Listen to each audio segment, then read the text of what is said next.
कैरपिपदैः विशिष्यानाख्येयो भवति रसना मात्रविषयः तदा ते सौन्दर्यं परमशिव दृग्मत्तविषयः कदं कारं ब्रूमा सकल निगमा गोचरपदे कृतक्षीरा द्राक्षा मधुमधुरिमा कैरपिपदैः विशिष्यानाख्येयो भवति रसना मात्रविषयः तदा ते सौन्दर्यं परमशिव दृग्मत्तविषयः कदं कारं ब्रूमा सकल निगमा गोचरपदे.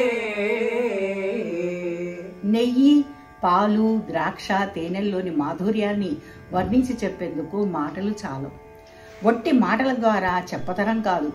వాటిలో దాగిన రుచి ఎంతటిదో జిహ్వకు మాత్రమే తెలుసు. అదే రీతిగా అమ్మ నీలోని సౌందర్యం వర్ణించి చెప్పేందుకు సకల వేదాలకే శక్తి చాలదు. ఆ సౌందర్యాతిశయం మహాదేవుని కంటికే ఎరుకగాని మాబోటి వారికి ఎరగతరమా తల్లి? मुखेते ताम्बूलं नयनयुगले कज्जलकला ललाटे काश्मीरं विलसति गले मौक्तिकलता सुरत्काञ्ची साटी मृदुकटितटे हाटकमयी भजामि त्वां गौरी नगपति किशोरीमविरतम्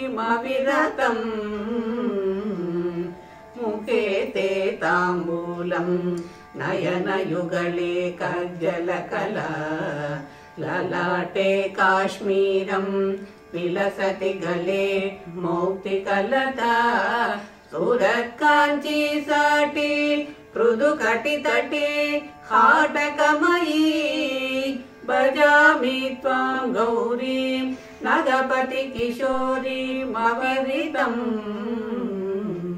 నోట్లో తాంబూలం, కళ్ళకి కాటుక, నొసట సింధూర తిలకం, మెళ్ళో మంచి ముత్యాల హారం, పడుగు పేకలు, బంగారు జలతారుతో నేయబడిన చీర, నడుమున రత్నాలు తాపిన వడ్డాణాన్ని ధరించి ధగధగ మెరిసే వేషభూషలతో విరాజిల్లే హే గిరిరాజనందిని గౌరవర్ణిని, సదా నేను మనసా నిన్నే ఆరాధిస్తాను తల్లి.